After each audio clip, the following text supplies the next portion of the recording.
Bonjour à tout le monde. J'espère que vous avez passé une très très bonne semaine. J'espère que vous avez passé un très bon week-end. Nous sommes encore là par la grâce de Dieu. Il nous a encore graciés, il nous a permis encore de pouvoir nous retrouver au-devant de vous, de pouvoir encore parler de sa parole. Chaque jour est une grâce, je ne cesse de le dire, pour devenir meilleur. C'est une grâce. Beaucoup sont décédés. Beaucoup ont été se coucher très tôt, ne se sont pas réveillés. Beaucoup se sont levés avec des douleurs énormes. Beaucoup n'ont pas pu trouver sommeil, simplement. Beaucoup ont été alertés durant la nuit par les enfants. Il y a eu peut-être des enfants très malades. Il y a eu beaucoup de situations, mais Dieu nous a fait grâce. On a pu dormir en paix, avoir sommeil, se réveiller. Et nous sommes toujours reconnaissants parce que nous croyons que ce n'est pas par nos propres efforts que nous faisons les choses, mais nous croyons et savons que c'est Dieu qui nous fait tout simplement grâce. Et nous reconnaissons ne pas être meilleurs que qui que ce soit, mais seulement nous trouvons grâce aux yeux de celui qui a bien voulu tout simplement nous gracier. D'accord ?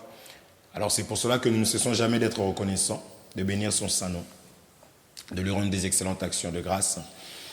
Et quand encore il nous permet de pouvoir avoir des moments pareils, pour pouvoir manger la parole, pour pouvoir restaurer notre âme, nous sommes toujours dans la joie. Et je voudrais te dire aussi à toi, qui passe peut-être des moments difficiles, qui se sont peut-être rejetés par la société, qui se sont peut-être rejetés par ta famille, les membres de ta famille, par ton mari, ta femme, tes enfants, ton travail, au niveau de tes collègues. Crois que Dieu est la seule chose, la chose la plus importante dans la vie d'un homme. La meilleure des choses que l'homme puisse avoir dans ce monde, ce n'est que son Créateur, de connaître son Créateur, de connaître la raison de son existence. C'est la seule chose qui va te donner la joie, qui doit te donner la joie, qui doit nous donner la joie. Vous voyez ? Si Jésus-Christ lui-même a été rejeté, il dira si on a fait ces choses à un bois vert, lui encore il était sans péché. À combien plus forte raison toi et moi ? C'est pourquoi, dans le livre de Jacques chapitre 2, Jacques chapitre 1 verset 2, à partir du verset 2, nous dit « Mes frères et sœurs, regardez comme un sujet de joie des diverses épreuves que vous pouvez traverser. » Parce que c'est dans les épreuves que Dieu se manifeste, c'est dans les épreuves que Dieu se dévoile. Vous voyez ? Et on a connu des hommes de Dieu dans la parole qui ont été rejetés. C'est là où je dis toujours à mes frères qu'il faut être dans la joie quand tu te sens rejeté, minimisé, amoindri, parce que Dieu ne prend pas des personnes que les hommes élèvent pour s'en servir, non. Ça serait trop facile pour lui. Lui, il va réellement chercher des personnes rejetées, des choses qu'on a considérées comme étant viles dans le monde. C'est ça que lui s'en sert. Donc, quand tu es rejeté, bénis le Seigneur, ça veut dire que Dieu fait cela pour accomplir sa parole dans ta vie. Alors, sois dans la joie, d'autant plus que nous allons partager, nous allons manger la parole du Seigneur. Donc, soyez richement bénis, des personnes qui suivent, des personnes qui encouragent, des personnes qui... j'ai eu de retours comme quoi que c'était facile à comprendre. Et je bénis le Seigneur parce que c'est le travail que nous cessons de faire et de dire. La parole de Dieu ne doit pas être compliquée. La parole de Dieu doit être facile à la compréhension. C'est super important parce qu'on ne prêche pas pour des grandes personnes qui ont déjà compris. C'est bien. Ces personnes peuvent toujours poser des questions. Par la grâce de Dieu, on répondra. Mais nous parlons surtout entre guillemets aux plus sensibles, aux plus faibles. Voyez ? Non pas que ces personnes-là sont les autres sont meilleurs que celle-là. Non, c'est juste que nous ciblons les plus jeunes. Bien que nous essayons d'équilibrer, et on arrivera, mais nous ciblons les plus jeunes. Nous ciblons les plus jeunes. Nous voulons simplifier la chose. Nous voulons mâcher et simplifier les choses pour que les gens puissent réellement comprendre, parce que le salut est lié à la compréhension. C'est votre frère Hervé. Dieu nous a encore fait grâce de nous tenir au-devant de vous. Donc nous allons continuer. Nous allons continuer.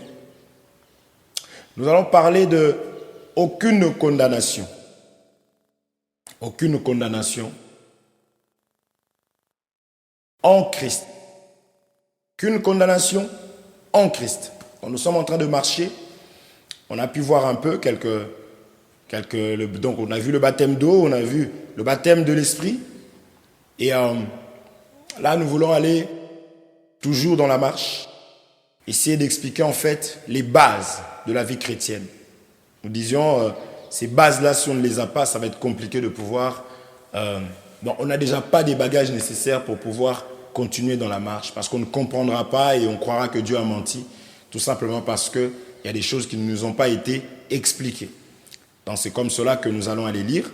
Avant, nous allons recommander ces moments entre les mains du Seigneur, afin qu'il nous soit favorable, qu'il nous rende le langage facile, parce qu'on peut avoir des connaissances et connaissances, et lorsqu'on se tient devant des gens, le peuple de Dieu, on ne sait plus comment parler, parce que la Bible nous dit même de ne pas nous inquiéter que le Saint-Esprit va nous instruire, va nous enseigner, va nous conduire dans toute la vérité.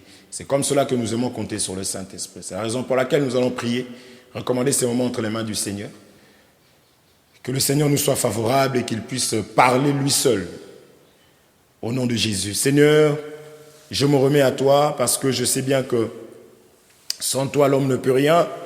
Des hommes ont voulu faire par leurs propres efforts, par leur propre intelligence, et cela n'a pas donné la vie. Or, tu avais dit que la parole, Jésus, que toi-même tu donnais était esprit et vie.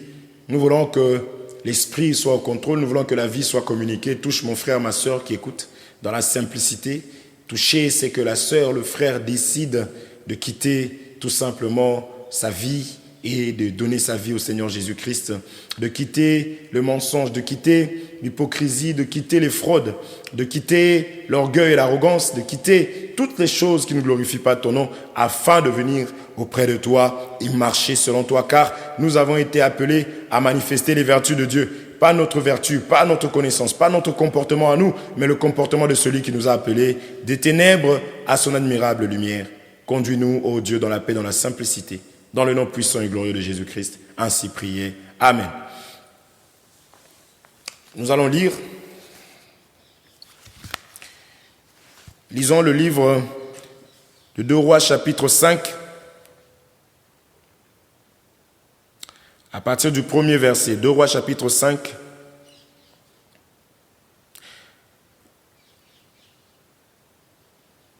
À partir du premier verset. Donc nous parlons de la marche, nous parlons du départ, notre thème là, donc toujours dans la marche, toujours dans le baptême d'eau, d'esprit, et nous expliquons, on a déjà parlé de l'importance du Saint-Esprit, et nous voulons aller tout simplement parler maintenant de la base, des étapes. Donc étant maintenant une nouvelle créature, il n'y a plus de condamnation, d'accord ? Notre thème là, ça sera aucune condamnation en Christ. Nous allons expliquer vraiment par la grâce de Dieu ce que Dieu pense de cela. Avec les Écritures, c'est comme cela que nous disons que c'est que Dieu pense de cela. Alors,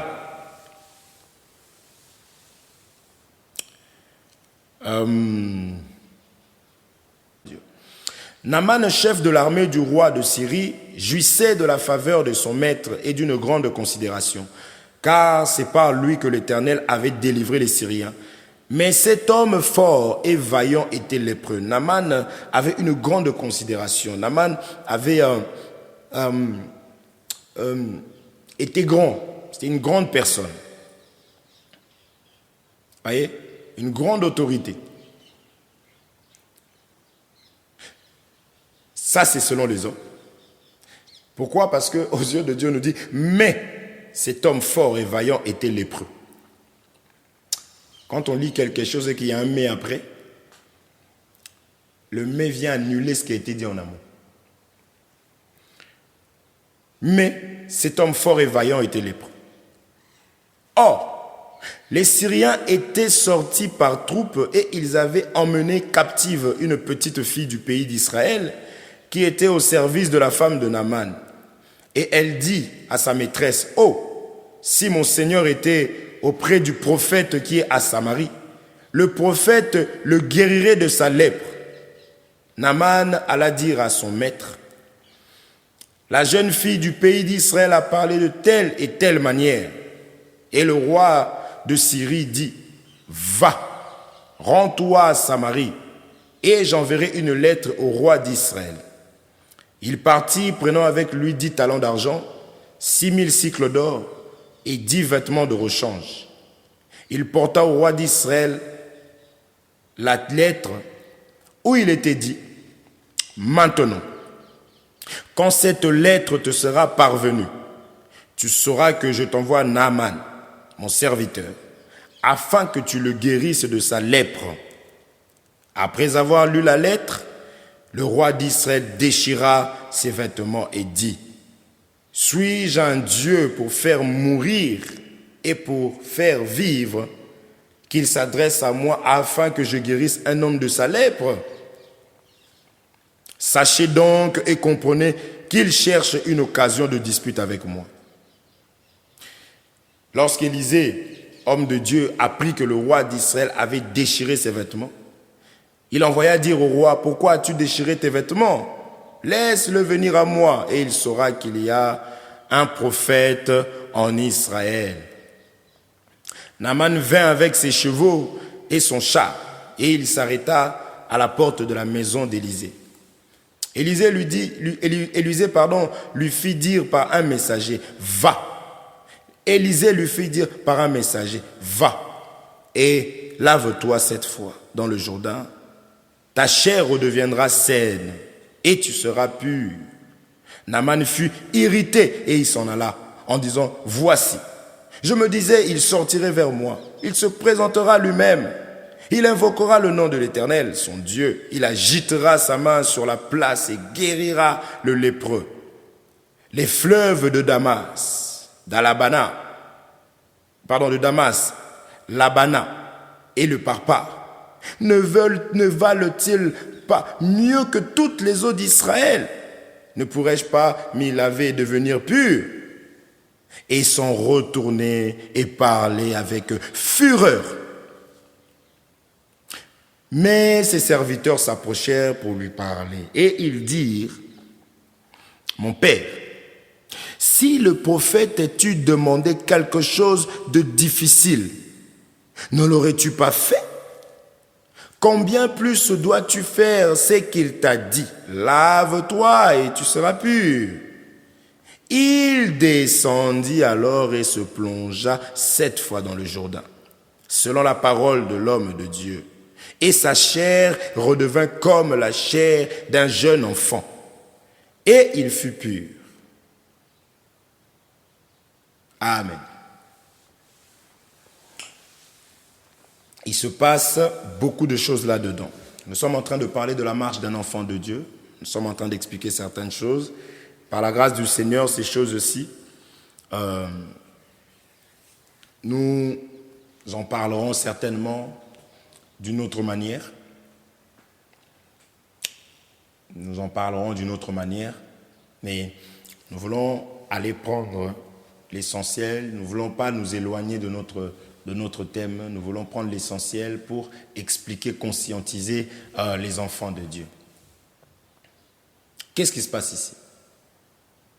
Il y a un homme qui s'appelle Naaman, un vaillant, quelqu'un qui était auprès d'une autorité, il jouissait des faveurs de son maître, un vaillant. Maintenant, cet homme malheureusement était pur. Toi et moi, nous étions, par le péché d'Adam, nous étions retrouvés dans la servitude. Nous étions devenus donc lépreux. La lèpre aujourd'hui, nous expliquerons la lèpre comme étant la vie du péché, comme étant une mauvaise vie. Donc, on pouvait jouir, on pouvait se réjouir, on pouvait faire ce qu'on voulait. Mais néanmoins, nous étions lépreux. Qui dit lépreux? Donc condamné. Parce que le salaire du péché, c'est la mort. C'est comme ce Naaman-là. Mais un jour, comme toi et moi, Naaman, parce qu'il y avait une jeune fille d'Israël, israélite, qui va parler, du moins. On en parlera, toutes ces choses-là, Dieu voulant. Cette fille va parler, va expliquer le secret de la purification, comme on a pu le voir, c'est-à-dire la parole de Dieu. Parce que vous allez voir qu'il fallait, cette eau se trouver en Israël, ainsi de suite. Bref, or le salut vient des Juifs. Vous allez voir que Naaman, on va lui parler du salut, comme toi et moi. Oui. On lui parle du salut. Mais comme c'était quelqu'un qui était important, il s'est battu comme tout le monde. Je passe les détails. Mais écoutez bien ce que le roi est en train de parler. On parle de purifier un homme qui est lépreux. Mais le roi va dire, suis-je à la place de Dieu pour faire mourir et faire revivre une personne? N'est-ce pas? Là, c'est déjà le langage du baptême. Le baptême, c'est devenir une nouvelle créature. C'est de mourir quant à la vie du péché et de renaître d'une manière spirituelle. Je vais aller vite parce qu'on en avait parlé en amont. Donc je ne vais pas tarder, c'est des rappels, oui, pour pouvoir aussi aller mieux expliquer ou faire comprendre la pensée du jour. Alors le roi dira clairement, il va interpréter, être lépreux c'est quoi? C'est quelqu'un qui était mort. Il dit, suis-je à la place de Dieu pour enlever la lèpre? Donc faire mourir et faire revivre, n'est-ce pas ça le baptême? Alors, on va lui dire simplement, on va voir le prophète, nous avions vu dans le livre de 1 Samuel chapitre 9, on avait vu comment est-ce qu'on appelait les prophètes à cette époque-là. Un prophète de Dieu, on l'appelait un voyant, n'est-ce pas? Donc, il fallait que le voyant qui voit puisse tout simplement dire le problème, connaître le problème. Qui est le voyant aujourd'hui? Le véritable voyant, c'est le Seigneur Jésus-Christ. Selon Ephésiens 4, il a établi aussi des voyants. Les voyants, ce sont les serviteurs de Dieu, des ministres. C'est comme cela que nous disions qu'un ministre de Dieu doit connaître la brebis, doit connaître le problème. Parce que la parole de Dieu étant une lampe, la parole de Dieu étant la sagesse, cette parole a la capacité d'éclairer, de dévoiler ce qui ne va pas. Là où il y a un vrai ministre de Dieu, il y a l'ordre. Et le peuple ne souffre pas. Je vous dis la vérité. Le peuple ne souffre pas. Le peuple ne cherche pas à s'en sortir de lui-même. Non, parce que le ministre est là justement pour pouvoir faire ce travail-là. Nous en parlerons. Toutes ces choses-là que nous laissons, nous en parlerons lorsque nous serons dans une chambre. Dans chaque chambre, c'est-à-dire quand on touchera le ministère, on touchera ces choses-là. Retenez cela. C'est le rôle du ministre. Oui, Jésus, le véritable ministre, il a souffert à la croix pour que nous ne puissions pas souffrir.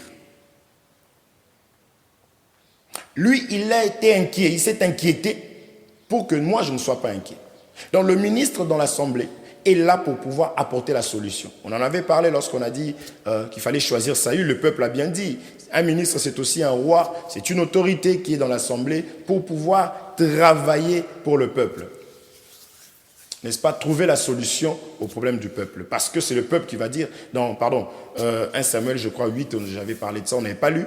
Le peuple a dit, nous voulons un roi qui puisse faciliter nos combats. Vous voyez? Donc je disais que le rôle d'un ministre, c'est de faciliter le combat. Ce n'est pas d'aggraver.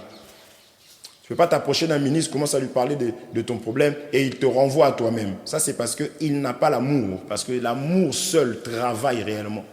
Jésus était ému de compassion. Aujourd'hui, dans les églises, quand tu parles, comme on dit, fais attention à ce que tu dis parce que cela sera retenu contre toi. En fait, on est devant. Ouais. Un ministre doit porter le fardeau. C'est pas c'est de ta faute. D'ailleurs, on t'avait conseillé, alors débrouille-toi. Non. C'est parce qu'il est incapable. Et dans la folie, on dira qu'il n'a pas le ministère parce que ce n'est pas parce qu'on prêche qu'on est ministre. C'est par le travail, apporter la solution. L'image des Salomon, tout ça là, il y avait deux femmes, une qui avait mangé son enfant et l'autre. Donc toutes ces choses-là, l'homme de Dieu est capable. Parce que dans l'église, on marchera toujours avec la mort. C'est comme le yin et le yang. Il y aura la vie, il y aura la mort. Il y aura l'ivraie, il y aura le blé. Donc le ministre maintenant est là pour faire cette séparation-là. Pour faire que la mort ne puisse pas régner. Que le péché ne puisse pas croître. Il y a des problèmes dans chaque assemblée. Mais l'apôtre Paul dit, c'est que j'ai contre vous ce que vous devenez pire. Vous vous rassemblez pour devenir pire. C'est-à-dire l'église ne doit pas devenir pire, mais l'église doit devenir meilleure en progressant. Comment? En isolant les personnes qui sont immatures, les personnes qui sont problématiques, en ne valorisant pas.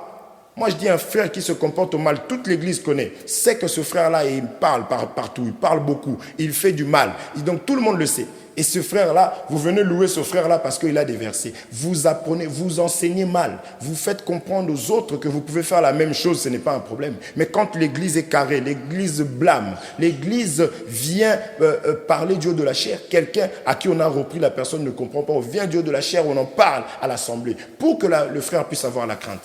Pour que les autres, du moins, puissent éprouver de la crainte. Mais ces choses-là, on ne le fait pas. On est devenus des amis, des camarades. Parce qu'un ministre, un véritable ministre n'est pas là. Parce que le ministre, c'est une lampe. On en viendra. Élisée, comme étant le voyant, a déjà compris le problème facilement. Combien il n'y a même pas le discernement? Non, même plus de discernement. Non, même plus de discernement. Il reste que des versets. C'est pourquoi, même les choses doctrinales comme nous touchons là, on n'en veut pas, parce que ce que je dis, la manière dont je marche, certaines personnes vont dire qu'il n'y a pas de révélation, il ne sait pas marcher, c'est des petites choses. Mais ces gens-là ne savent même pas partager. Voyez? Donc, je veux, pour impressionner les gens, je veux monter là, je vais vous expliquer la petite fille comme étant Jésus-Christ qui est venu, qui était esclave, il s'est rendu esclave en portant la chair, c'est bien. Mais à quel niveau nous sommes? Voyez? Est-ce que c'est maintenant? Est-ce qu'on a déjà compris qu'un enfant de Dieu doit être assidu au temple? Un enfant de Dieu doit manger la parole? Est-ce qu'on a compris ces choses-là? C'est ça que nous allons voir aujourd'hui. Nouvelle naissance, oui, mais qu'est-ce qu'il faut faire après? Donc bref, je m'en vais. Je n'aime pas parler trop de ministres parce que je vous assure que ça me fait mal au cœur en fait. Et je ne généralise pas. Il y en a qui font tout ce que nous disons là, il y en a qui le font très bien. Et nous le voyons par le comportement des brebis et le changement des brebis. Donc je ne généralise pas, s'il vous plaît. Élisée va parler. Élisée qui est l'homme de Dieu va parler. Élisée va parler. Parler de l'homme de Dieu, c'est la parole de Dieu. On ne vient pas voir l'homme de Dieu parce que c'est son habit qui va nous guérir. C'est sa Bible. C'est son français. C'est pas ça. La connaissance que nous avons besoin. Élisée a parlé. Le message est parvenu. C'est le message. La solution, c'est le message. Mais comme Naaman était charnel, il dira, mais je pensais qu'il viendra lui-même. Ouais, je pensais qu'il viendra lui-même. C'est comme toi et moi. N'est-ce pas? Dieu avait dit qu'il allait venir. Il est venu. Il y a des gens qui ont vu Jésus. Ça, on en parlera parce que je pense, juste après ça, nous allons parler en qui tu as cru. On va parler de la divinité de Jésus pour que tu sois fondé, pour que tu saches défendre ta foi. Ça, c'est le lait. C'est des choses élémentaires. C'est important. On va simplifier pour que tu saches défendre ta foi, pour qu'on ne te ramène pas un prophète demain, pour qu'on ne te ramène pas je ne sais pas qui demain et que tu puisses t'égarer. Alors, Naaman étant charnel, lépreux, il voulait qu'on lui impose la main, il voulait qu'on le soulève, il voulait qu'on lui mette de l'huile, il voulait qu'on lui mette de l'eau de Javel, qu'on le fasse boire des choses. Tout ça, ces choses-là sont charnelles. Parce que la Bible dit, mon juste vivra par la foi, que nous sommes sauvés tout simplement par la connaissance. Or, la connaissance, c'est la foi. Vous voyez? Naaman va dire, il va même s'irriter. Vous voyez les œuvres de la chair? Il va s'irriter, il se met en colère. Je pensais que. Voyez? Or, Dieu a dit clairement, regardez ce que Dieu explique. Puisque le monde avec sa sagesse n'a pas connu Dieu dans la sagesse de Dieu, on va lire cette écriture. Ce n'était pas prévu, mais je pense que c'est important. Lisons cette écriture, s'il vous plaît. 1 Corinthiens 1, chapitre 21. 1 Corinthiens 1, chapitre 21, je lis par la grâce du Seigneur. On nous dit, car, puisque le monde, avec sa sagesse, n'a point connu Dieu dans la sagesse de Dieu. Puisque le monde, avec sa sagesse, Naaman avait sa sagesse. Naaman était né selon la chair, donc il était charnel. Voyez? Donc, la parole de Dieu nous rend spirituels. L'obéissance à la parole de Dieu nous rend spirituels. Or que le monde, la chair a sa sagesse. La sagesse, c'est l'enseignement. N'est-ce pas, Ecclésiaste chapitre 2, verset 26. À l'homme qui est agréable à Dieu, Dieu lui donne la science, il lui donne la sagesse, la joie.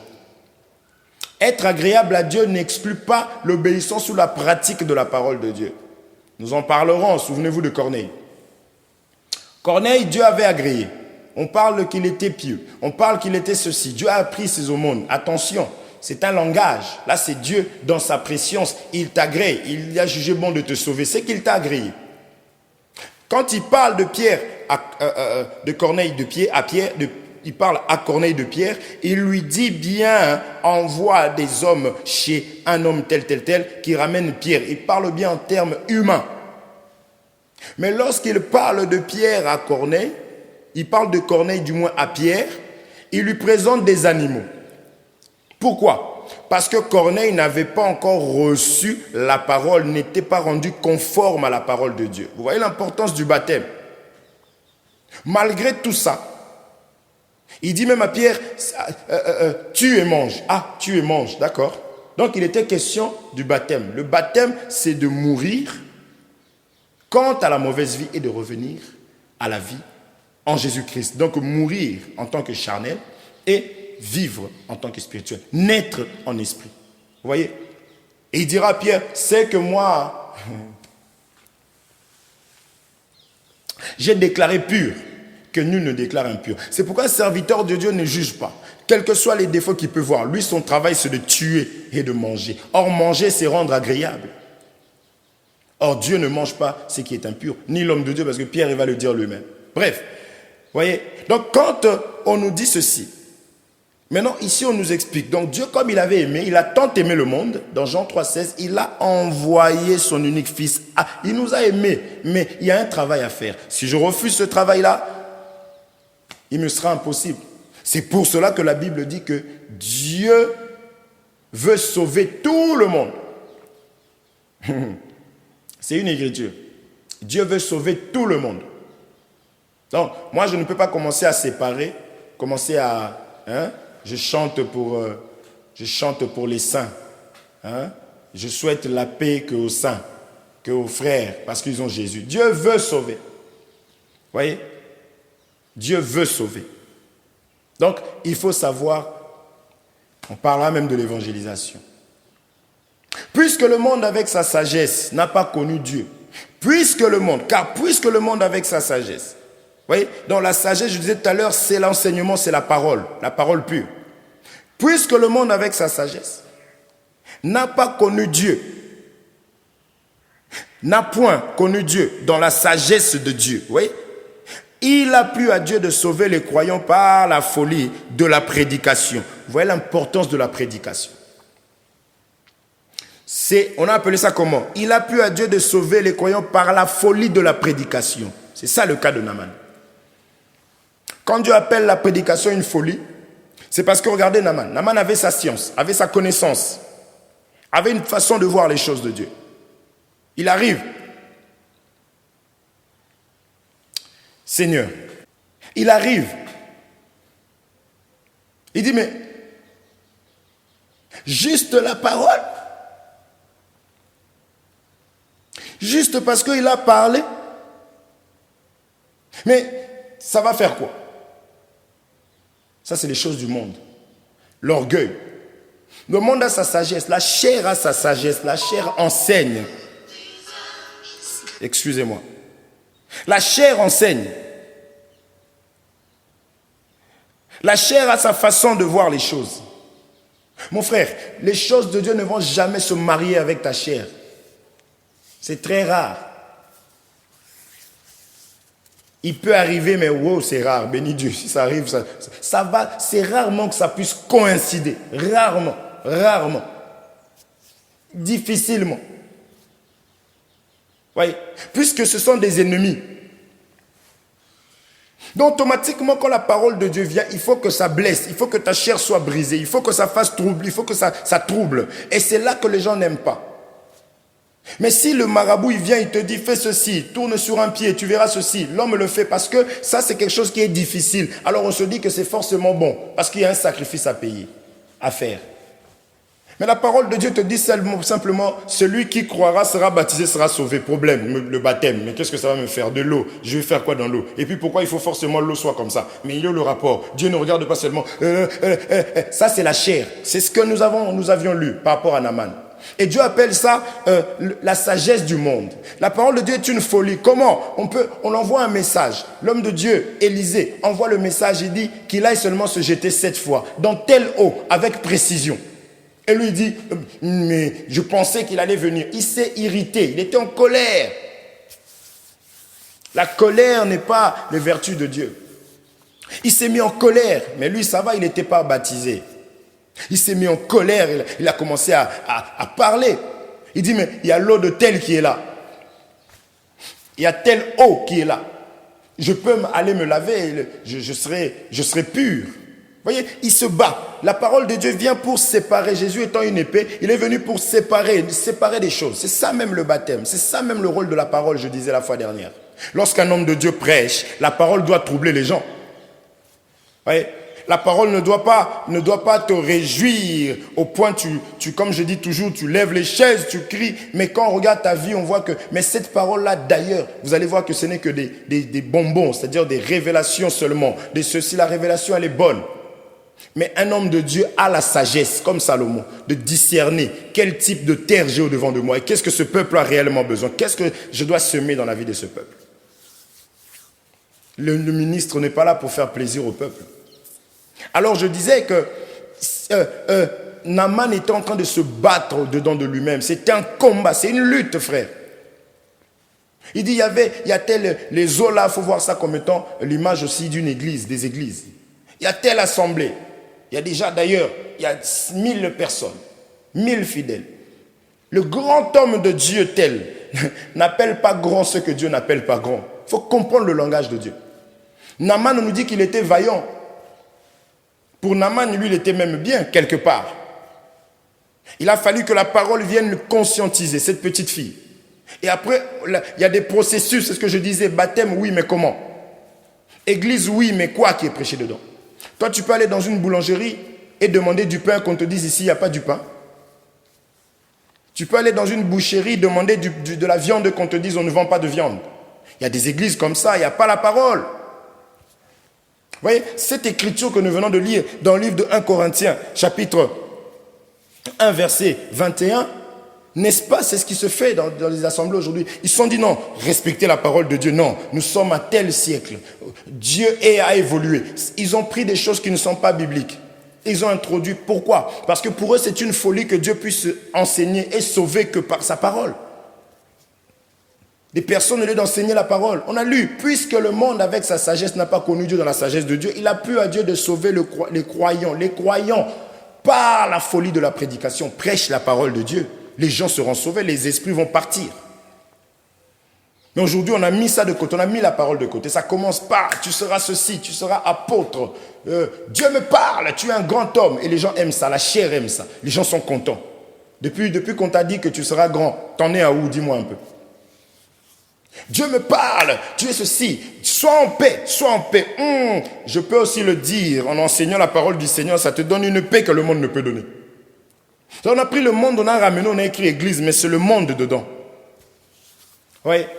Et l'homme, comme il est lépreux, il ne voit pas, il ne comprend pas. C'est pourquoi il faut bénir le Seigneur quand on a des vérités comme ça, on parle selon la parole de Dieu. L'homme de Dieu dit, va, jette-toi dans. Il dit, telle église est d'ailleurs meilleure. Telle église est ceci. Tel homme de Dieu avait dit ça. Il y a des personnes, quand tu disputes avec elles, elles ne te parlent même pas de, il est écrit. J'avais dit la dernière fois, le peuple béréen, vérifiez les écrits. Que ce soit Paul qui prêche ou Pierre, ne regardez pas que c'est un grand homme.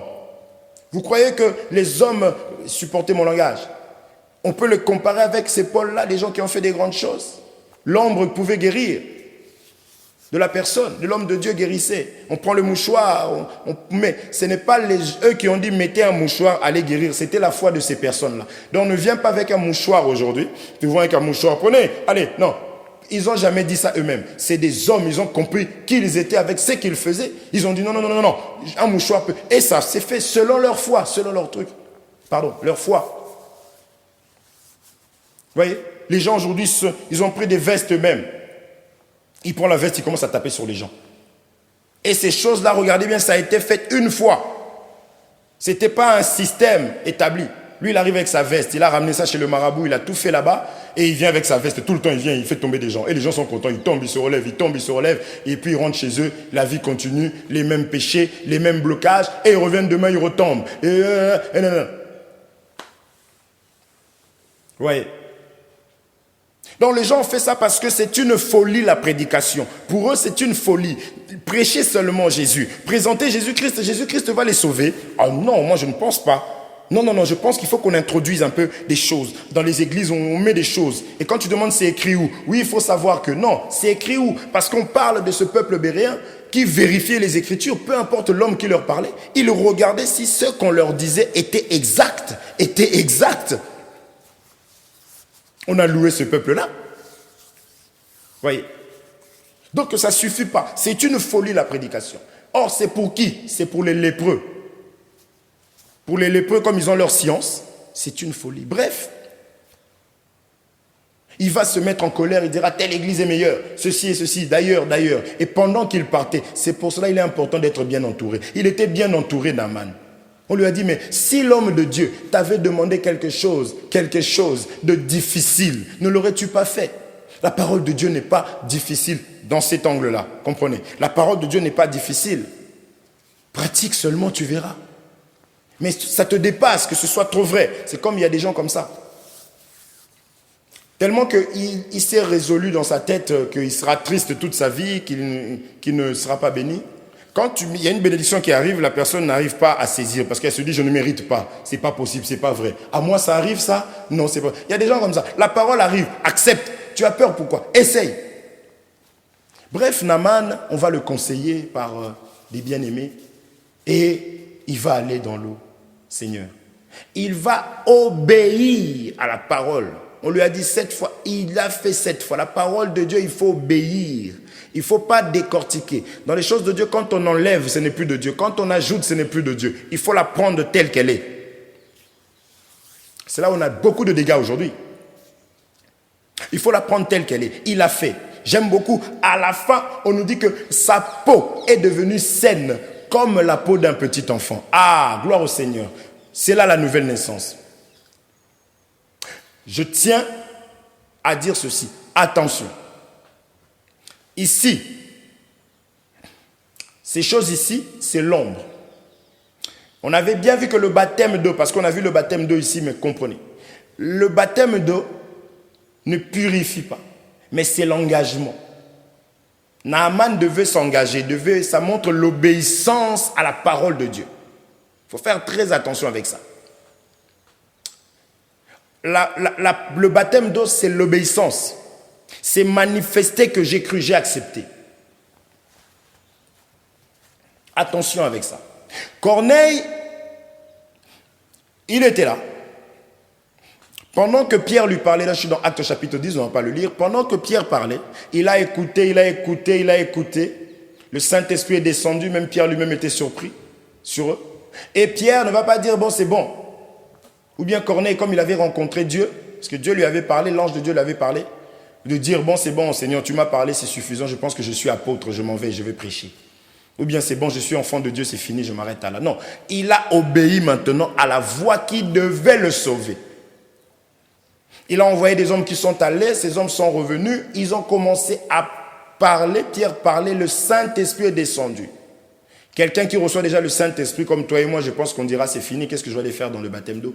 Mais Pierre a dit, allons-nous refuser le baptême d'eau à quelqu'un qui a reçu? Vous voyez, ils sont maintenant allés. Le Saint-Esprit, Dieu te conduit. pour que tu comprennes que tu es conduit par Dieu, que tu es enfant de Dieu, c'est parce que tu écoutes la parole de Dieu et tu pratiques la parole de Dieu. Il avait le Saint-Esprit, il pouvait dire, mais non, c'est bon, c'est fini, pourquoi je dois aller dans l'eau? Il est parti dans l'eau. Vous voyez, la parole de Dieu ne pousse pas à désobéir à Dieu, ou être serviteur de Dieu, c'est pas s'opposer à Dieu ou désobéir à Dieu, mais c'est au contraire, obéir à la parole du Seigneur. Corneille est allé.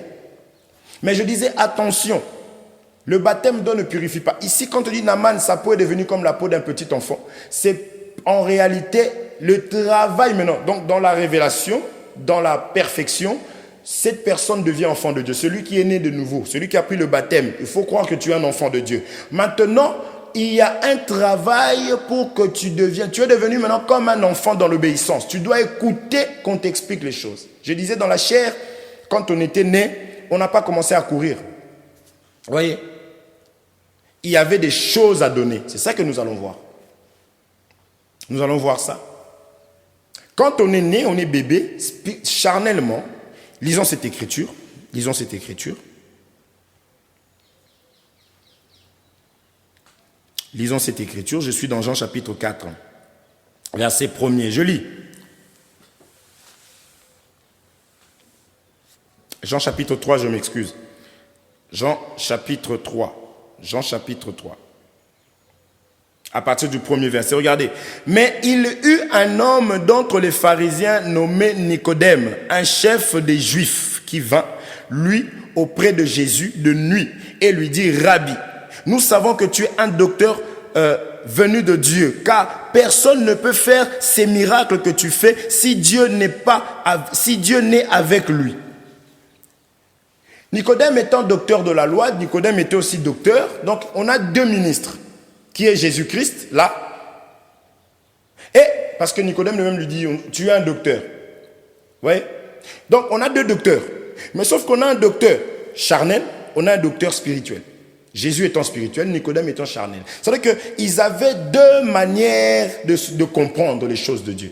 Quand on est charnel, frère, on ne peut pas comprendre les choses de Dieu comme il faut. Parce que Jésus va l'expliquer que ce qui est né de la chair est charnel, ce qui est né de l'esprit est esprit. Nicodème, Naaman, pareil. Et le lépreux, charnel, il voyait les choses à sa façon. Telle chose est grande. On a des enfants de Dieu comme ça. Et nous, dans notre cœur, on sait que ça, et cette personne-là n'est pas encore enfant de Dieu, il y a un travail à faire. Oui, attends, mais tu veux contredire un tel qui a dit ça? Mais donne-moi l'écriture qu'un tel avait donnée quand il avait dit ça. Non, mais il n'y a pas d'écriture. C'est-à-dire que je suis déjà l'homme. J'écoute l'homme. Or que j'ai ma Bible, elle est à côté de moi. L'homme là même, il a fallu que je fasse des efforts, vous voyez, que je me connecte, que je tape les identifiants, que je rentre dedans, que je fasse ceci. Je préfère faire tout ça plutôt que de prendre ma Bible, de faire tac et de lire. L'ennemi est rusé, il faut faire attention. Lisez vos Bibles. Oh mais, attends, mais tu sais qui a dit ça? Mais c'est... Oui, gloire à Dieu. Mais c'est écrit où? Nicodème était un ministre, selon les hommes. Comprenez mon langage? Et il se retrouve face à Jésus. Et Nicodème, écoutez, c'est que lui, il appelle miracle. Il dit, Nicodème, un chef de Juifs qui vint, lui, auprès de Jésus de nuit et lui dit, Rabbi, nous savons que tu es un docteur venu de Dieu. Maintenant, écoutez son explication de docteur. Car personne ne peut faire ces miracles que tu fais si Dieu n'est avec lui. Donc, pour lui, docteur, c'est faire des miracles. Jésus lui répondit, en vérité, je te le dis, si un homme ne naît de nouveau, il ne peut voir le royaume de Dieu. Il est où le rapport entre la question et la réponse? Donc, Jésus a juste pris miracle. Il explique en réalité, en vérité, je te le dis, si un homme ne naît de nouveau, il va voir le royaume de Dieu. Donc, Jésus, pour lui, le miracle véritable, c'est la nouvelle naissance. Nicodème lui dit, comment? Un homme peut-il naître quand il est vieux? Ah, Seigneur, merci. Peut-il rentrer dans le sein de sa mère? Jésus répondit, en vérité, je te le dis, si un homme ne naît d'eau et d'esprit, il ne peut entrer dans le royaume de Dieu.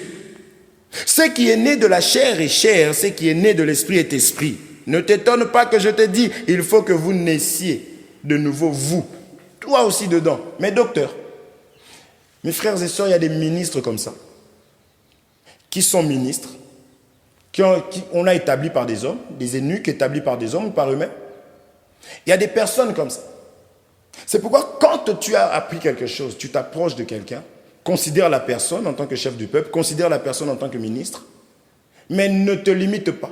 Moi, je dis toujours ceci, je suis semblable à une lumière. Ce n'est pas de la prétention, ça me permet de me protéger. Donc quand je suis quelque part, je me dis toujours que je suis ici pour apporter quelque chose. Je n'attends pas de recevoir énormément. C'est-à-dire, on ne m'appelle pas, oh mais pourquoi on ne m'appelle pas, ils n'ont pas d'amour. Non, non, non, je me dis que je suis là pour apporter. Toi, tu es tellement receveur, toi, tu reçois seulement. Apprends à donner, toi, donne. Je vais leur apporter ceci, avec humilité. Parce que ça demande, pour apporter, il faut l'humilité. Beaucoup ont été rejetés parce qu'ils ont été trop arrogants. Pendant que la personne est en train de dire ceci, lui là, oui, mais il ne connaît pas. Moi, je connais plus que lui. Orgueilleux. Et ils ne peuvent même pas apprendre. C'est pour ça qu'il lui parle avec des gens, les gens s'enfuient, les gens s'énervent et ils se disent, non, mais celui-là, il est arrogant, il est orgueilleux. Non, toi, tu n'es pas allé comme Jésus-Christ, qui est Dieu, mais qui s'est humilié afin de gagner. Cette méthode, elle est très, très importante. Bref, vous comprenez, 2 personnes. Pour expliquer quoi? Que la parole de Dieu, la chair ici ne consomme pas ça, ne digère pas ça. Il faut être spirituel. Donc, n'appelle pas conjuration ce que ce peuple appelle conjuration. Il va aller dans l'eau, après ce travail-là. Vous allez maintenant voir que sa peau est devenue saine comme la peau d'un petit enfant. C'est ça que j'aime, moi. Donc, quand tu es né de nouveau, lisons maintenant cette écriture-là. Lisons cette écriture-là. 2 Corinthiens chapitre 5, verset 17. On nous dit ceci. Si quelqu'un est en Christ, il est une nouvelle créature. Les choses anciennes sont passées. Voici, toutes choses sont devenues nouvelles. Alléluia. Ça, nous aimons ça. L'amour du Seigneur, c'est ça. Quand tu te répands, parce qu'on a dit que le baptême, pour obtenir miséricorde, il faut renoncer, il faut dénoncer et renoncer. N'est-ce pas? Maintenant, tu es, en ce moment-là, tu es sincère dans ta confession et tu reçois les eaux du baptême pour preuve de ton engagement. Mais spirituellement, il faut croire que tu es devenu enfant de Dieu, c'est important. Mais dans la marche, il y a des choses qui doivent maintenant tomber. Dans la marche, tu as encore le vieil homme avec toi. Ce n'est pas parce que je suis allé dans les eaux du baptême que le mensonge est resté dans l'eau du baptême. Spirituellement, crois ça. Ce n'est pas parce que je suis dans les eaux du baptême que je suis dans les eaux du baptême. Spirituellement, Dieu aussi te prend, tu deviens son enfant. Oui.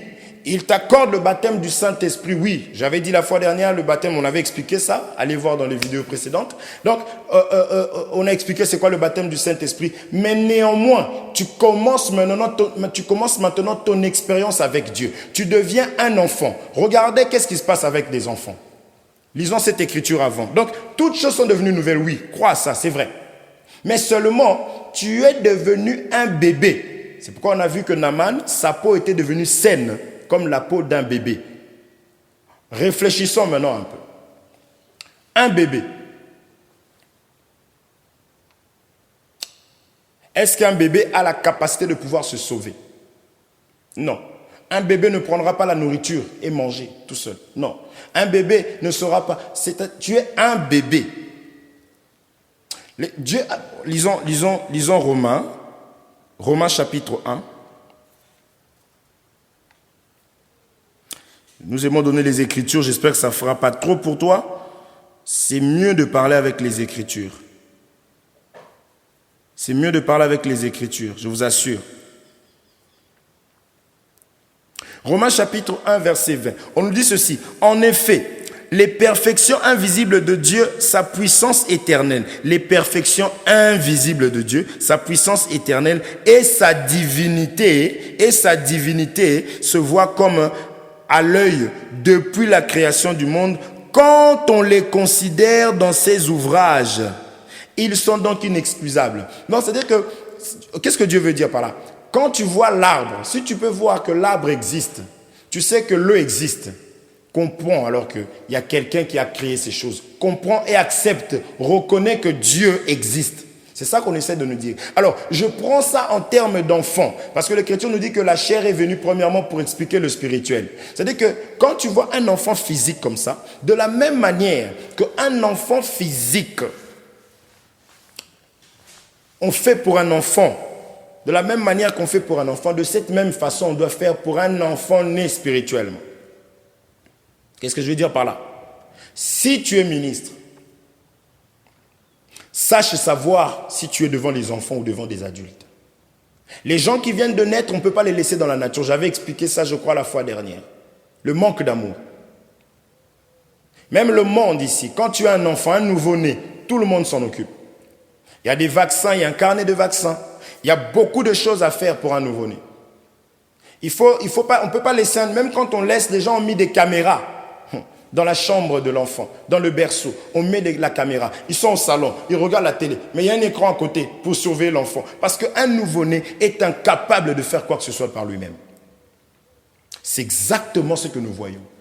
Non, ne dis pas que je l'ai baptisé. Comme je disais la fois dernière, les gens baptisent pour la gloire. Pour la gloire. Mais ils n'ont aucun souci des âmes. Donc, je t'ai baptisé. Donc, nous croyons que le baptême, donc on a vu que dans l'eau, c'est la naissance. C'est-à-dire que toute chose devient nouvelle.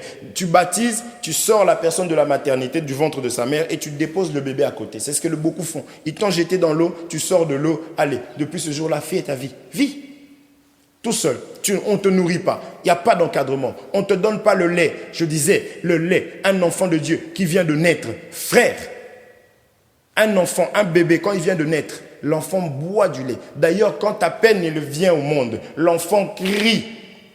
Si l'enfant ne crie pas, il y a un problème. C'est d'où la petite fessée là qui me traumatisait, parce que je suis moi-même père de 3 enfants, marié, père de 3 enfants. Non, j'ai vu à chaque fois la petite fessée là pour que l'enfant puisse crier, pour que l'enfant puisse pleurer. Parce qu'il y a la vie dans le cri. On reconnaît la vie dans le cri. Un enfant de Dieu doit désirer, un nouveau-né, un bébé doit désirer le lait, doit demander la parole, doit crier. Et le sage-femme, le ministre, parce qu'un ministre c'est aussi un sage-femme, n'est-ce pas? Et cette femme-là doit prendre soin de l'enfant. Nous on baptise seulement pour baptiser, pour dire j'ai baptisé, pour que je prenne des photos et que je montre sur Facebook que j'ai de l'onction, je suis un homme de Dieu, la preuve en est que j'ai baptisé. Pour que je montre que, voilà, on est en train de grandir. J'ai baptisé. On prend des photos. Bienvenue dans la famille de Dieu. Ouh, alléluia. Mais après, demande la personne, ah, mais tu sais, la personne là, mais pourquoi vous l'avez baptisé? Or que non. Il n'y a pas un travail qui a été fait dans la vie de la personne. Je ne dis pas qu'on refuse le baptême à quelqu'un, non. Mais est-ce qu'il y avait un suivi? Est-ce que vous avez parlé avec cette personne-là? Est-ce que vous l'avez manifesté l'amour? Nous, n'est-ce pas, on s'intéresse aux gens. Quand on baptise, on sait que la personne elle sait jouer à la guitare, la personne sait jouer au piano, la personne sait chanter. On court vite et on s'attache à cette personne-là, juste parce que la personne... Mais l'amour des enfants de Dieu. L'amour d'encadrer. Combien on a des couples abandonnés, laissés, qui souffrent. On t'appelle, tu es l'homme de Dieu, n'est-ce pas? Tu réclames la dîme du haut de la chair tout le temps. Vous ne nous payez pas, les mendiants. Vous ne payez pas, on n'est pas payé, on n'est pas payé, on n'est pas payé, on n'est pas payé. Mais le travail, il est où? Si tu poses la question, tu verras la colère, tu verras une réponse. On va même te dire que moi, je ne suis pas à la place du Saint-Esprit. Ah bon? Ah bon? Ah bon? Il n'y a rien. Il y a des églises comme ça, il n'y a pas d'encadrement, il n'y a rien du tout. Il n'y a rien du tout. Donc tu es né de nouveau, un bébé. C'est d'imaginer, un bébé vient de naître, on laisse comme ça. Le monde surveille même si le carnet de vaccins est à jour, pour voir si vous prenez soin de vos enfants, sinon on vous les enlève. Spirituellement, c'est pareil. Il y a beaucoup de personnes, si le Seigneur pouvait agir là maintenant, il y a beaucoup de serviteurs de Dieu qui vont être enfermés. Ils n'auront plus des allocations. On va donner des allocations à quelqu'un d'autre pour ces enfants-là. Beaucoup, combien? La dîme, vous ne nous avez pas payé, vous ne nous avez pas payé. La dîme, la dîme, la dîme, la dîme. Il n'y a même aucun qui veut faire du bénévolat. dans l'esprit de se réjouir, de voir qu'un travail a été fait, pendant que le ciel se réjouit lorsqu'il y a un nouveau-né. Combien? Moi, je dis toujours, un ministre qui pleure comme ça, qui réclame la dîme, la dîme, la dîme, vous ne payez rien, je suis ceci. Ce ministre-là, lorsque toi tu auras des problèmes, il ne peut pas te dire, écoutez-moi bien, il ne peut pas te dire, et la foi, Dieu fera. Tu as peu de foi. Et toi-même qui pleures la dîme, je ne mange pas, je ne mange pas, je ne mange pas. Tu ne manges pas.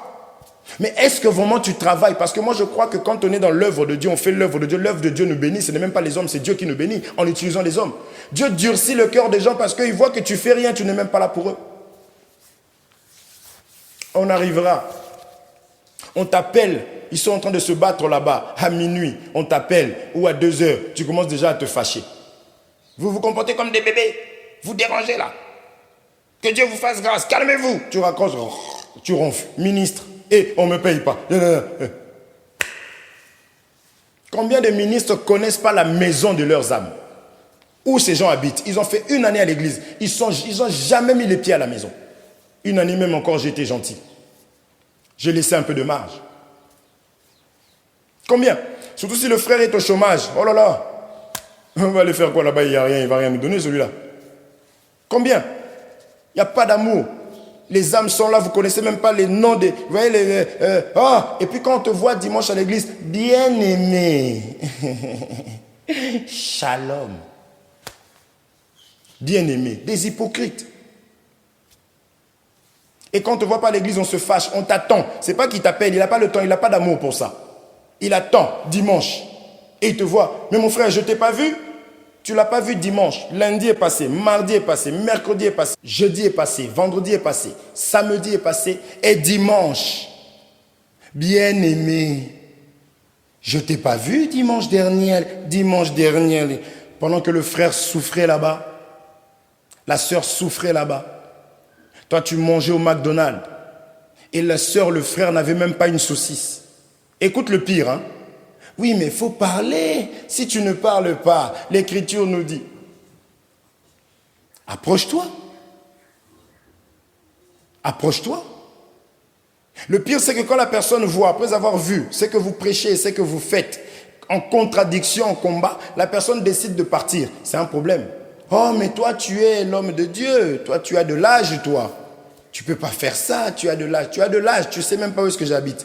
L'hypocrisie. Je disais les chrétiens, on dit qu'il y a un casting pour les acteurs. On ramène des chrétiens, on met des païens, on ramène 100 chrétiens, on ramène 100 païens. Ils avaient besoin on ramène 100 chrétiens, il y avait 100 païens. Ils avaient besoin de 50 personnes. On arrive là-bas, les païens passent le casting. Les païens passent le casting, les chrétiens passent. À la fin, ils avaient besoin de 50 personnes. Ils retiennent les 100 chrétiens. Pour d'autres films même. Des hypocrites. Des vrais hypocrites. Je ne généralise pas. Mais j'explique que sur la part. Des vrais hypocrites. La malice est dans la vie des chrétiens. Et les ministres savent ça. Surtout eux-mêmes. D'ailleurs, c'est eux qui communiquent. On arrivera. On arrivera. Donc, un nouveau-né, le ministre doit en prendre soin. Le ministre doit en prendre soin. Pourquoi? Je pense que si je rentre là-dedans, ça va être compliqué. Pourquoi il faut en prendre soin? Même quand on dit qu'il n'y a plus de condamnation. Mais en Christ, on n'a pas dit en dehors de Christ, en Christ. Donc, c'est-à-dire que quand tu es né, tu n'es pas sauvé. Tu es né de nouveau, tu n'es pas sauvé. Moïse, après avoir quitté, mangé l'agneau, quitté l'Égypte, on avait dit quoi? On a dit qu'ils ont été poursuivis. C'est là que tu as dit à l'ennemi, je te déclare la guerre parce que je choisis Jésus-Christ. C'est chaud, ces moments-là. Vous voyez? Donc, un enfant nouveau-né doit manger, prendre le lait. Lisons cette écriture rapidement, je crois que je vais m'arrêter à là. Tout ce que j'avais prévu, je n'ai pas pu vraiment toucher, mais nous bénissons le Seigneur. 1 Pierre chapitre 2, versets 1 à 2. 1 Pierre, chapitre 2. 1 Pierre. 1 Pierre chapitre 2, écoutez à partir du premier verset. Écoutez maintenant ce qui se passe pour un nouveau-né. Regardez. Rejetant donc toute malice et toute ruse. Donc quand tu vois un chrétien qui a de la malice, qui a de la ruse, comprenez que il a d'abord besoin du lait. Regardez ce qu'on nous dit. Rejetant toute malice et toute ruse, la dissimulation, l'envie et toute médisance. On me dit, pour une telle personne, qu'elle désire comme un enfant nouveau-né le lait spirituel, pur, afin que par lui, vous croissiez pour le salut, pour le salut, pour le salut. Vous voyez? Donc, j'ai été baptisé, j'ai reçu le Saint-Esprit, mais je dois maintenant croître pour le salut. Parce que les enfants n'héritent pas le ciel. Dans ce contexte-là, on expliquera ça. Un enfant, c'est le temps que c'est un enfant, c'est quelqu'un d'autre qui gère ses biens. Il ne peut pas. Or, nous croyons que le bien que nous avons reçu, c'est d'abord le royaume des cieux. Et le reste, c'est après. Vous comprenez? Donc, nous allons toucher ça la prochaine fois parce que le temps vraiment nous est imparti là. Il y a des choses, je voulais balayer ça rapidement, mais Dieu m'a conduit autrement, nous bénissons le Seigneur. Nous expliquerons ces choses la prochaine fois. Un nouveau-né doit maintenant désirer. Un nouveau-né, frère. Quand quelqu'un vient de naître, un bébé, c'est le cri, le lait. Le lait. Vous avez jamais vu quand quelqu'un était décédé et que Jésus venait, faisait quelque chose, il disait donnez-lui à manger? Le lait. On ne donne pas des grandes révélations à quelqu'un qui manifeste ces choses ici. La malice se trouve dans son cœur. La ruse est là. La dissimulation est là. L'envie est là. La médisance. Il y a des frères avec des versets, s'ils te parlent, tu dis wow, c'est un ministre. Ouais. Parce que les hommes ont donné cet enseignement-là que ministère, c'est l'explication de gna gna gna. C'est là où on a des ministres, tu lui laisses 5 sœurs. Tu t'en vas, tu reviens, les 5 sœurs sont engrossées, plus leurs enfants. Parce qu'on a défini le ministère d'une façon. Moi, je sais que prêcher, ce n'est que peut-être 10% ou 15% du travail ministériel. Mais c'est le travail. Je dis toujours ceci, tu es ministre, oui. Jésus explique que le plus grand, là, c'est toi, serviteur, en servant les autres. Tu es le plus grand. Donc, si je dois faire un déménagement, je dois t'appeler l'homme de Dieu. Mon frère, il y en a qui ne veulent même pas qu'on les appelle par mon frère. Ils s'énervent sérieusement. Mon frère, j'ai un déménagement à faire.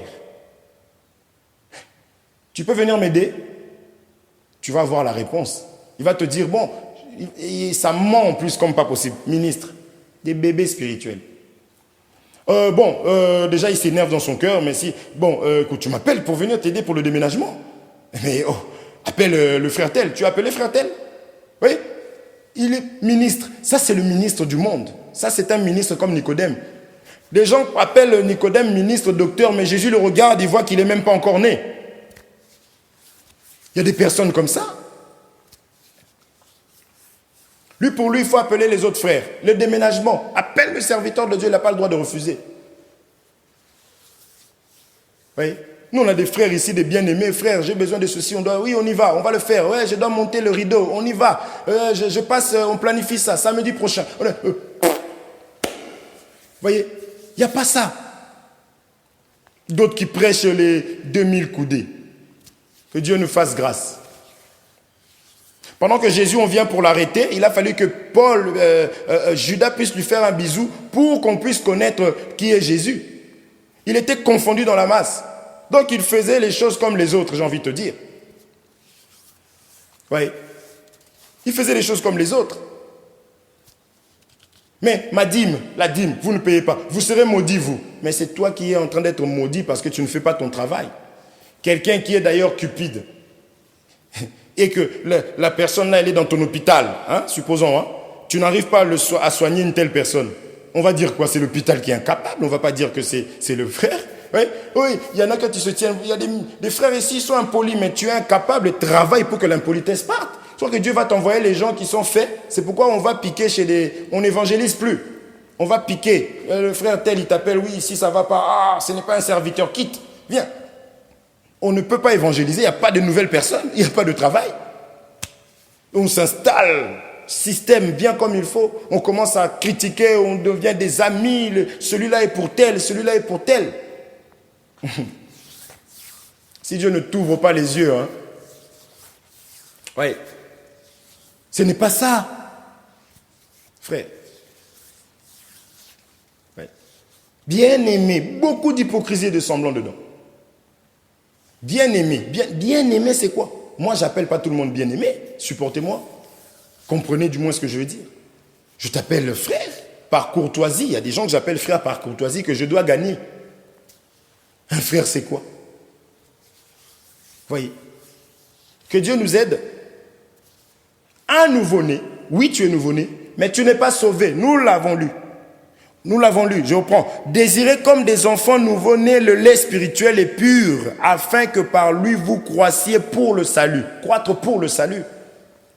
C'est là où beaucoup de gens sont tombés. Nous, le jour où on était baptisés, nous venons de là-bas. Le frère, c'est un menteur. Il ment tranquillement, mais il se console en disant, c'est évangile, nous avons. Mais quand tu regardes, tu vois son langage. Un vrai païen. L'amour qu'il n'a pas, un vrai païen. Tu regardes tout ce qu'il a, même quand il parle, même quand tu le laisses devant les sœurs, tu vois, il y a des gens, tu le vois bien. Il est normal quand il n'y a que des hommes. Il est là, il parle normalement. Mais dès que vous mettez seulement une seule fille, vous voyez que l'impudicité est encore là. Il ne se tient plus. Moi, tu sais, tu dis, mais lui, il a un problème. Nous le voyons. Et vous allez voir que des ministres sans discernement vont prendre ce frère-là, un Moabite, et ils le mettent là. Ils sont limités qu'un Moabite, c'est quelqu'un qui va se marier avec une païenne. C'est la païenne, la Moabite. Lui, c'est un Moab, parce qu'il est ceci. Mais vous êtes entourés, ils ont ramené dans le champ. Après, ils vont prêcher le feu étranger. On prend quelqu'un qui sait jouer à la guitare, au piano, qui sait...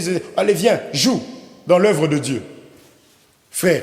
Et demain, vous-même, vous allez prêcher à Caen. Vous allez prêcher Ouza. Donc, c'est-à-dire que je me dis, à force de monter, de chercher à démontrer des choses, on oublie des choses élémentaires. Et c'est là que nous allons vraiment nous asseoir par la grâce du Seigneur. Je veux que si tu vas dire que je suis ton frère, tu le dises à cause des choses basiques, la doctrine que nous allons mettre. C'est important. La révélation, ce n'est pas un problème par la grâce de Dieu. On a écouté des hommes de Dieu, on a été formés. Voyez, on a à peu près compris, selon le peu qu'on peut comprendre. Et on continue à apprendre. Mais la vie, c'est dans la doctrine. Et ces choses-là, beaucoup n'en veulent pas. Beaucoup n'en veulent pas. Parce que si on met la doctrine en place, Dieu est là. Il y aura des dons qui vont se manifester, des rêves, des prophéties vont parler. Il y aura des prophéties. Les gens ne veulent pas de prophéties parce que ça va les démasquer dans l'assemblée. Alors ils ont étouffé et ils sont tranquilles, ils continuent. Beaucoup visant les femmes des gens dans les couples, réunion des couples, il n'y a plus. On vient, partage. Chacun vient avec une écriture, pas pour apprendre, mais pour démontrer. Pour que le ministre, là, il prêche même pas Dieu. Il parle même pas Dieu. Il parle pour que le ministre dise, ah, lui, c'est un docteur, c'est un apôtre. Des idolâtres, vous faites tout pour les hommes. Et les hommes le savent, et ils sont contents, et ils sont là. Et ils encouragent ce genre de personnes. Que Dieu ait compassion. Pendant que quand on lit ici, ce que nous voyons là, nous comprenons que c'est des bébés. Ils ont encore besoin du lait. Ne lui donne pas le pourquoi du comment. Vous voyez le mouvement de la Samaritaine. Lorsqu'elle est en train de poser sa cruche. Cette cruche, alléluia. Parce qu'il faut savoir que cet évangile, c'est l'évangile. Je me dis, Seigneur, que Dieu nous fasse grâce. C'est dans le travail qu'on reconnaît un serviteur de Dieu. Élisée a discerné. Il a compris que c'était la lèpre, simplement. Il lui a donné la parole qu'il fallait. La parole a enlevé la lèpre dans la vie de l'homme de Dieu, de cet homme-là. Jésus a vu Nicodème arriver, Nicodème a parlé. Jésus comme étant la lumière, comme les ministres aussi aujourd'hui. Il a discerné, boum, il a été troublé. Ça a porté la solution. Combien prêchent, la parole ne fait rien. Parce qu'eux-mêmes ne sont pas sauvés. Ne vivons pas cela. Frère, sans amour, tu vas errant. Tu vas parler.